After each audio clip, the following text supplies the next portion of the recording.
Hey everybody, the Bad Pennies are back. I'm Sho. This is my friend Alan. Hey, let's talk. What are we talking about today, Mr. Allen? Oh gosh, what are we talking about today? We are talking about the difference in our behavior or conduct between what makes us liked and what makes us respected. What makes us liked and what makes us respected? We're talking to men as men. This is how men get liked, and this is how men get respected. Yeah, and look, you at some point as you grow up, some decisions have to be made, and they're not small decisions. Actually, they're very important, and one of them is. And again, driven by our egos, which is being liked. And I mean, look, it feels good to be liked, doesn't it? I mean, people like you, it feels good. Yeah. I remember, I think in the last podcast, I talked a little bit about when I was a musician. I remember that I was performing in a club.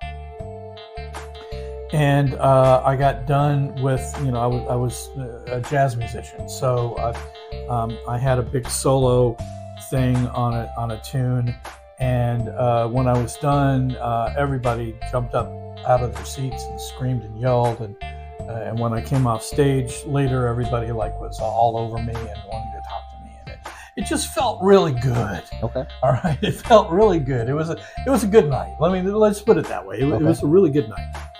And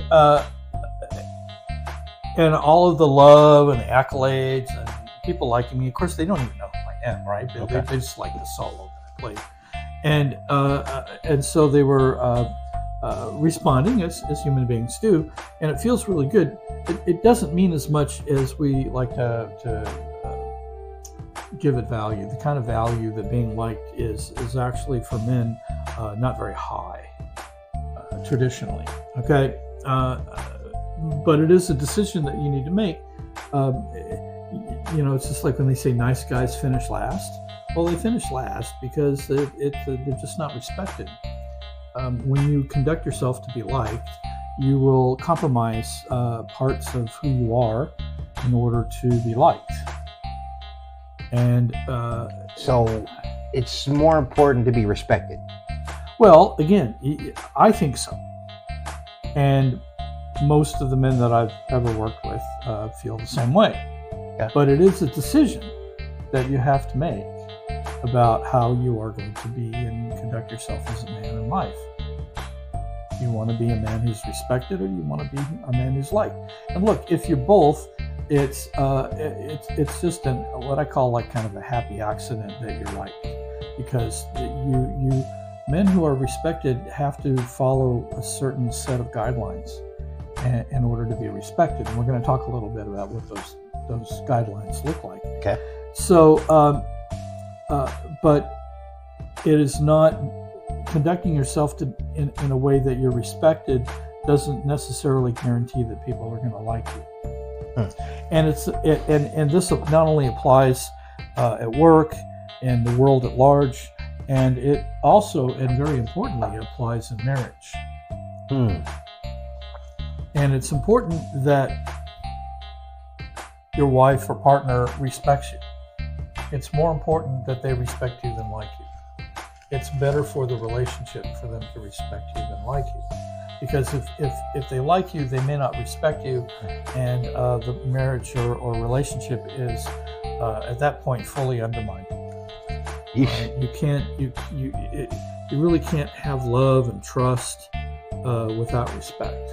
Okay, and I'll just say that one more time because it is that big. Okay, you cannot have love and trust unless you have respect. Okay, there you go. You heard it, everybody. Important. So you have to conduct yourself in ways, and in order to get to a place to know what that actually looks like, again, like many times we've said throughout all these podcasts, is that you're going to have to be honest about who you are and what's important to you, and that you are aware of all the things that you really know that you can't compromise. Okay. That and just make sure that what we're talking about here isn't about anybody else's behavior but your own. This is only about how you personally are conducting yourself in life, and what's important, and what are those things that you always have to do or cannot do. Otherwise, they do compromise who you are.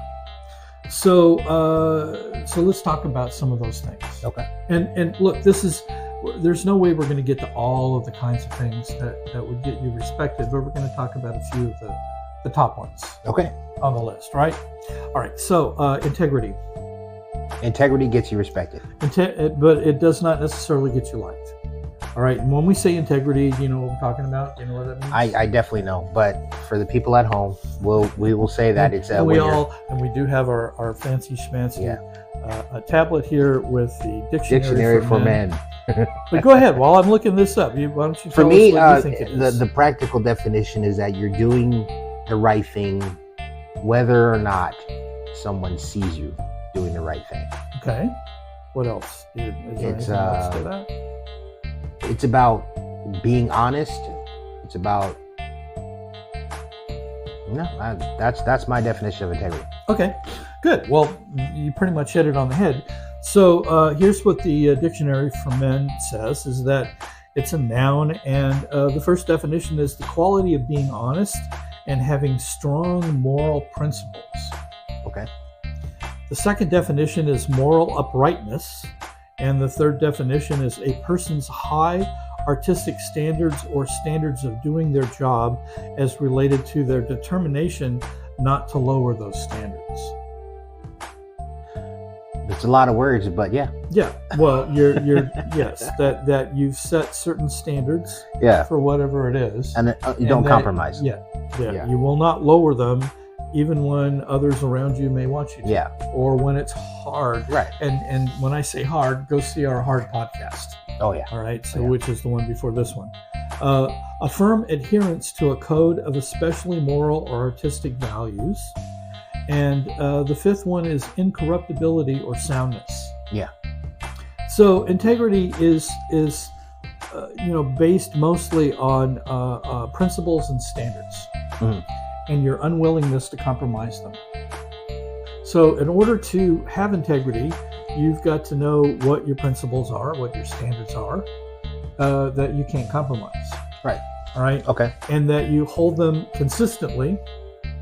That word again, right? Yeah. You hold them consistently throughout your life. So when you have integrity, that births respect. Yes, it certainly does. And sort of an offshoot of integrity is keeping your word. Yeah. Okay. So, and I don't know, did we say anything about keeping your word when we were talking about hard? No. Okay. Well, we're gonna. It's like hopefully the hard podcast is going to be 2, but if it ends up still being 1 and it's 40 minutes long, and I think it's worth the view because doing hard stuff is so important. Sort of a hurdle that we have to, surmount in our life, right? Yeah. But it's when it comes to these principles and standards, we have to know what they are, and you got to get really real with yourself. You got to really sit down and figure out what's because again, moral is it's very arbitrary in many ways, right? I mean, it does. Morality refers to right and wrong. Yeah, and that spectrum is different in everyone. But every different culture and stuff has a different list of things that are right and wrong. Right. So, but you got to figure out what's right and wrong for you. Okay. What moral integrity is for you. And then don't compromise. And don't compromise. Okay. And be consistent. So what else? And remember what we were saying, what we were leading into again was keeping your word. Keeping your word. Okay. Keeping your word is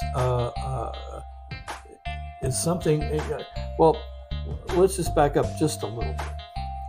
Men will say all kinds of shit.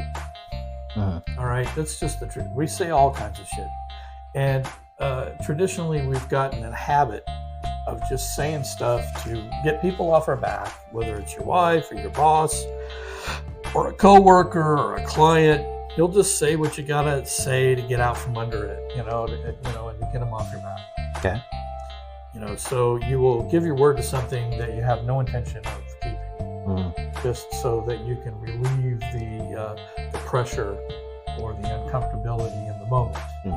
But a man who is really living with full integrity keeps his word, and doesn't give it unless he intends to keep it. Right. Okay. In fact, in it's that TV show SWAT, the SWAT TV show, the new version. Oh, the new version. Okay. The new version with the old theme song. By the way, it's the only reason I watch it is because I like the theme. So, but it's not the only reason I watch it. But one of the lead characters, who's the head of the SWAT squad, he actually said, his character said that I never give my word unless I know that I'm going to keep it 100%. Okay. All right. So that's a good standard. It is a good standard, and it definitely plugs into his integrity. Okay. Right? And how important keeping is. It's one of those standards in his life that he keeps no matter what, and he's consistent with it. Well, let's get back to this whole like versus respect thing. Yeah. Right. So integrity is one. Integrity is a way of Do you have an idea respect. about what another one So, is? Honesty. But, I mean, that's kind of runs in the same thing. Well, let's talk about truth. Truth. Okay. Telling the truth is a two-edged sword. Cuts both ways. And there's another layer of telling the truth, which is telling the whole truth. Yeah. And there are places where telling the whole truth is appropriate, and places where it's very inappropriate. In other words, you don't go into your boss's office and tell your boss all about your fears and doubts and all the things that get in your way in your life, and all of your problems and all of your shortcomings and all of that stuff, right? Yeah. All right, that's the whole truth. There may be a place for that, but that's not it. Okay, sometimes telling the truth will hurt people. So you have to be aware of, when it comes to, again, a man who's respected knows when to tell the truth and when not to. And I don't mean going about lying. Okay, this is not like an open season on lying. It's about whether you're telling the whole truth or just some of the truth. Yes, Sprinkles and or stuff. just not even saying anything because of the destruction that it might cause for others. Right? Now, when it comes to telling the truth, if you're going to be respected, you're going to tell the truth regardless of how it makes you look personally. We're only talking about protecting others when it comes to the truth, right? Okay. Except for, again, going in and telling your boss that, Like, to me, I think about, like, the doubts. if you're a person that wants to be liked, this is when you don't tell the truth, or this is when you or you never tell the truth. Yeah. The other thing that I think about between like and respect, I think about how you talk about a person who's not in the room. Okay, if you talk about a person who's not in the room and you tell truths that you wouldn't tell that person, you don't earn respect from the people that you are in the room with. Yeah. Right. So also, what I've noticed is that when a decision is made, that you stick to it.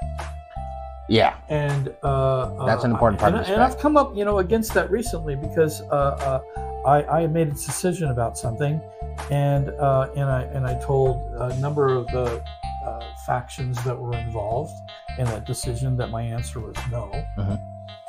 And then they proceeded to try to get me to change my mind and throw all kinds of things at me, and pressures and stuff, and and I in fact, one of them got to me enough where I said, okay, well, I'll reconsider, right? And then when I went to the process of reconsidering, I went, why am I reconsidering? My answer was no. And why do they not respect my no? Well, the reason they're not respecting the I know right now is because I actually let them get me to a place of reconsidering. And so when you've made a decision, it's a decision. Now,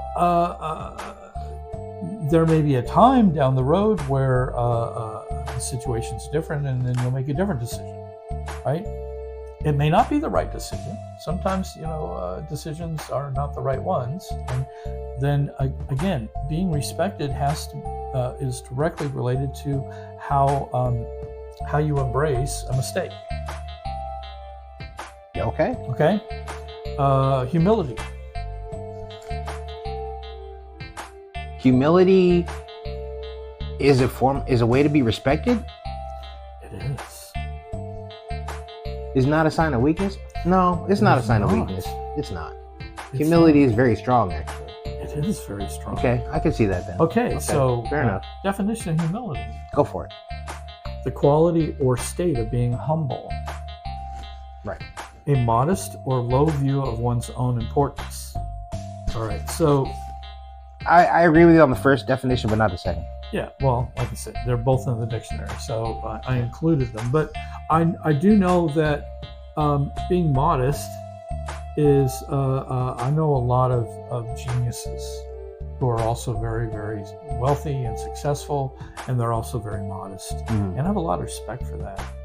They don't shove their accomplishments in my face. They don't boast about how good they are. They avoid what we call hubris. Okay, hubris, exaggerated or excessive pride or self-confidence, arrogance. All right, those are things that will not. Well, I would definitely say out of the respect. Yeah, that's what I was gonna say. Arrogance does not earn respect. Yeah. So, in that regard, then humility has to earn respect. Yeah. Okay. So look, again, you will be respected when you make decisions and you stick with it. Okay. And you will, be liked if you're just wishy-washy, because it's easier to go with the flow. So it sounds to me that's like a popular thing, by the way, just going with the flow. Right. But it sounds to me like if you want to be a person who's liked, you're someone who's malleable. It's easy for you to be manipulated and changed, and you're a pushover, just so you can be liked by other people. And those people are never going to get any respect. No. You have to be able to hold your ground and be who you are. Exactly. You have to be the person that you're supposed to be in order to get respect. Right. And you can't be someone else. And again, consistency is the element that comes into play in all of this. Right. That just because, if you are consistent, people will bump up against it. And it won't always feel good for them to bump up against your consistency. But in time, they will really respect you for the fact that they know that you're consistent and that they can count on you. Okay. And that's really, in the end, where respect really ends. Did I just say that twice? End? No. I think I did. In the end, it's where respect ends. So, but it's true. The result is that people's respect is based in the fact that they know they can count on you to be who you are. Right. I can see that. Unwavering. All right. Unwavering. Cool. And being committed and unwavering in your commitment. Okay. Being purposeful. Okay. And unwavering in your purpose. Yeah. All of this stuff requires that you do the work to know what these things are and what you're committed to, and then surrendering to that. And here's another thing that garners respect: is sacrifice. Sacrifice. Okay. When people see that you are willing to sacrifice things for what you deem to be important through your commitments Right. and your consistency and who you are, and in all of the aspects of it, including, dare I say, discipline. Yeah. Being a disciplined man garners respect. Yeah. Okay. And did we actually read the definition of respect? I don't think we did we? Probably No, should. we didn't. Yeah, let's do it real quick. And then they'll sort of take us out, I think. Okay. Almost there. Almost there. Almost. There, Oh, yeah, there it is. Go. All right. RESPECT. Oh, R-E. S. There it is. Okay. I'm still learning to spell. So, respect, to have a due regard for another, to conduct oneself in terms of present standards or codes, to stand up for a purpose, cause, or commitment, to not sell out a man or anyone really that you care about by being nice, silent, passive, or non-confrontational, to not compromise what you're committed to. Okay. So there you have it. So don't compromise. Figure out what you're committed to. Don't compromise who you are. I don't think you mentioned honor, but honor is the word that we apply to men that we respect. Yeah. Because they honorable men do the right thing. Mm-hmm. And they do the right thing regardless of the consequences to themselves. Yeah. And they do the right thing because it's better for mankind and for others. There you go. And if that doesn't garner respect, I don't know what it is. There you go. So we talked about a lot of things, but basically we're saying that respect is more important than being liked. For a man, respect is what really matters. Like doesn't really matter too much, right? No. Okay, cool. So please go back and watch. You'll see all the different ways that we talked about how men get respected, including integrity, honesty, respect, Honorable, disciplined, committed. yeah, all that stuff. So thank you. There's a lot, Thank you. and we will be back.